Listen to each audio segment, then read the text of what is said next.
오늘은 마가복음 11장 1절에서 10절까지 말씀입니다.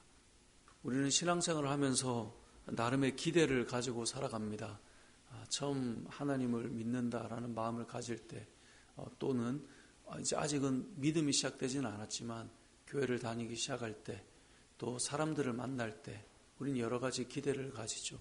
하나님을 믿는다면 이렇게 되지 않을까? 내가 저 사람들과 교제를 하면 이렇게 되지 않을까? 또 목사와 함께 교제하면 이렇게 되지 않을까? 우린 나름의 기대를 가지고 살아갑니다.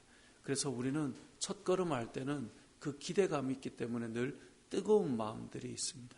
때로는 환호하고 외치고 기뻐하고 좋아하고. 그런데 내가 기대했던 것과 다른 그림이 그려지게 되면 우리는 기대했던 바가 큰 만큼 실망도 크고 때로는 분노하기도 하는 것이 사람들의 마음입니다. 오늘 본문에 등장하는 사람들이 바로 그런 사람들입니다.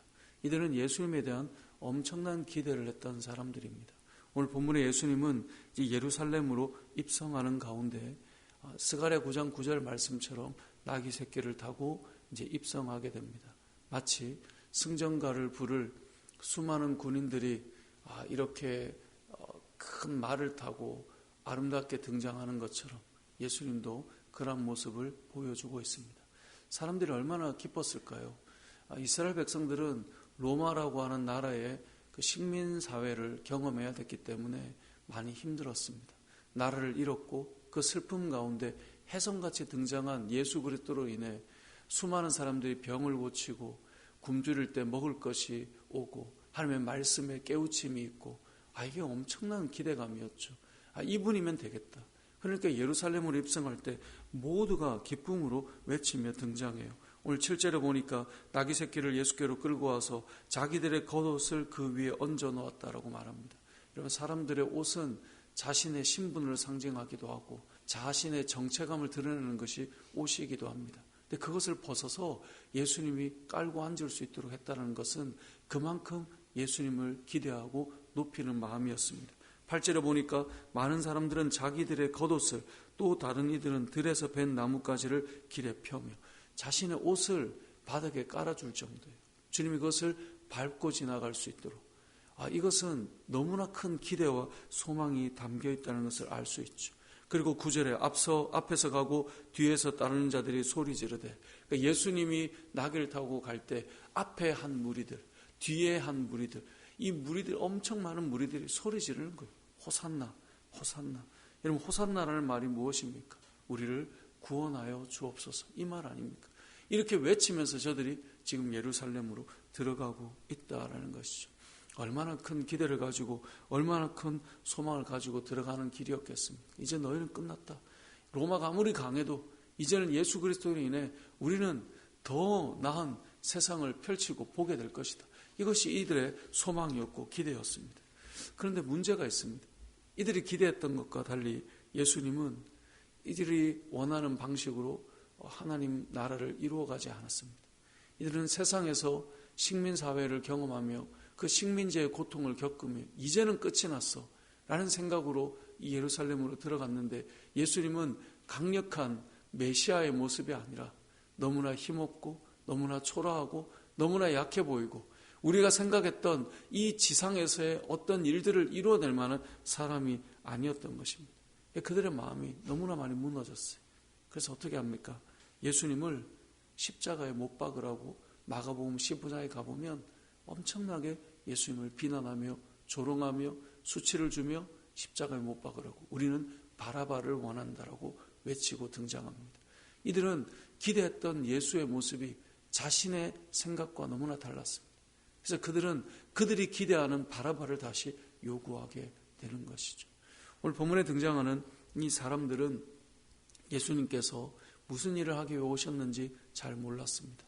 자신들의 기대만을 가지고 따라왔고 여기까지 온 것입니다. 그런데 너무나 다른 거죠. 근데 성경에 보면 늘 복선이 있어요. 문학 작품에 우리 흔히 복선이라는 말 쓰지 않습니까? 그것은 어떻게 될 것인지를 보여주는 거예요. 오늘 보면 마가복음 11장 1절에서 10절까지를 보면 나귀 새끼라고 하는 단어가 무려 4번이나 나옵니다.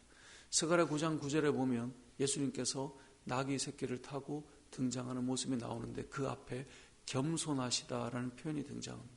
그러니까 이들이 기대했던 높고 크고 화려함이 아니라 낮고 가장 낮고 약함을 통하여서 하나님의 나라를 이루어 가실 그 모습이 이 나귀 새끼를 통해서 이들은 보여졌어야 되는데 그게 안 보였던 거예요. 여러분, 우리가 어떤 기대를 하면요, 그 기대감 때문에 그 사람의 모습 속에서 이미 그의 나귀 새끼나 그의 말이나 모습 속에서 보여져야 됐던 것이 안 보였던 거예요. 나의 기대가 컸기 때문에. 그리고 그 기대가 큰 만큼 실망하죠. 이제는 너는 필요 없다. 이제는 너가 십자가에 달려 죽든 말든 우리는 상관이 없다. 이것이 이들의 모습이었습니다. 우리는 오늘 본문에 나오는 이 9절에 호산나 찬송하리로다. 우리도 찬양할 때 호산나 다윗의 자손께 호산나 불러 왕 중의 왕 찬양하잖아요. 근데 그 찬양의 이들의 고백은요, 사실 우리가 생각하는 하나님의 나라에 대한 고백이 아니에요. 이들은 자기들이 꿈꾸는 세상에 대한 기대를 가지고 따라온 것이죠. 근데 그것이 완전히 무너진 것입니다. 여러분, 신앙생활은 무엇일까요? 우리가 교회를 다니기 전에는 우리는 세상 사람과 똑같은 세상의 가치를 가지고 살기 때문에 우리는 하나님을 믿는다라고 하는 그 믿음의 사람들을 보면서도 아, 그래? 예수를 믿으면 이렇게 되겠지?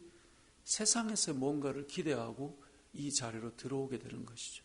그런데 신앙생활을 하면 할수록 우리에게 깨지는 것들이 있어요. 우리 자신도 하나님 앞에서 깨지지만 우리가 세상에서 소망을 걸었던 것들이 믿음의 삶을 살고 걸어갈수록 자꾸 깨지는 거예요. 내가 이렇게 낮아져야 되고 내가 예수님의 뒤를 따라야 되고 예수님이 이런 분이었다고? 아니 믿으면 이렇게 된다며 라고 했던 것들이 하나씩 하나씩 깨지는 거죠. 여러분, 결국 신앙은 우리가 깨지는 그 시간들을 경험해야 그리스도를 만나고 경험할 수가 있어요. 나는 이것을 기대했는데 내 기대와 다르게 흘러갈 때는 우리는 결국 두 가지 모습이 나타날 수밖에 없어요. 예수를 따라왔지만 예수를 비방하고 비난하는 모습이 나타나거나 그 모습을 받아들이며 새로운 하나님의 나라의 그 놀라운 은혜들을 경험하거나 이 두 가지가 우리 앞에 놓여 있는 것입니다.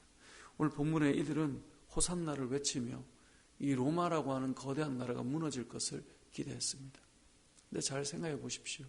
예수님께서 십자가에 죽으시고 부활하신 이후에도 로마는 강한 나라였고 로마는 여전히 믿는 자들을 핍박하고 있는 나라였고 그 로마의 나라는 100년, 200년이 아니죠. 엄청난 긴 세월의 역사를 가지고 세상을 이렇게 쥐락펴락했던 나라였던 것이죠. 이들의 외침과 환호와는 너무나 다른 하나님의 나라. 여러분, 신앙생활 하면서 혹 여러분이 생각하는 바를 하나님께서 그대로 그려놓는다라고 생각한다면 어쩌면 우리도 우리의 신앙의 여정 속에 실망감이 한 걸음 한 걸음 밀려올 수 있을 것입니다. 아, 이것이었나? 이것이었나? 그런데 결국 그 길을 가보면 아, 이것이어야 했구나. 결국 이것이 아니고는 안 되는 것이었구나. 예수님의 십자가를 이들은 깨닫지 못했기 때문에 비난하고 조롱하고 십자가에 못 박으라고 완전히 180도 바뀌어버렸지만 결국 우리가 보면 그리스도의 십자가가 아니고는 구원이 없으며 주님의 그 낮아짐이 아니고는 우리가 가야 될 길들을 볼 수가 없었던 것이며 예수님의 그 낮아짐이 아니라면 성육신 자체가 불가능하다는 것을 우리는 알게 되는 것이죠. 그래서 보면 볼수록 눈물이 나고 깨달음이 오고 아, 이것이 은혜였던 것이구나 깨닫게 되는 것이죠. 저와 여러분의 삶 속에 우리도 오늘 이 사람들처럼 우리가 기대하는 뭔가를 자꾸 그려놓고 걸어갈 수가 있어요. 나의 기대를 만족시키시는 하나님이 아니면 얼마든지 비난하고 우리가 하나님을 떠나 돌아서 버리는 마음이 우리에게도 일어날 수가 있어요. 하지만 우리의 기대가 아닌 주님이 걸어가시는 그 길을 곱씹어보고 따라가 보면 아, 이 길이 아닐 수가 없구나. 그래서 이 길을 가셨던 거구나. 이런 은혜를 점점 깊이 경험하면서 나의 기대를 채우시는 하나님이 아니라 그분의 완성해 놓으신 구원의 길을 깨달아가고 알아가며 겸손히 주님을 또 오늘도 배우고 그 믿음의 은혜를 따라서 걸어가는 그런 저와 여러분의 삶이 되시길 주님의 이름으로 축복합니다. 아멘.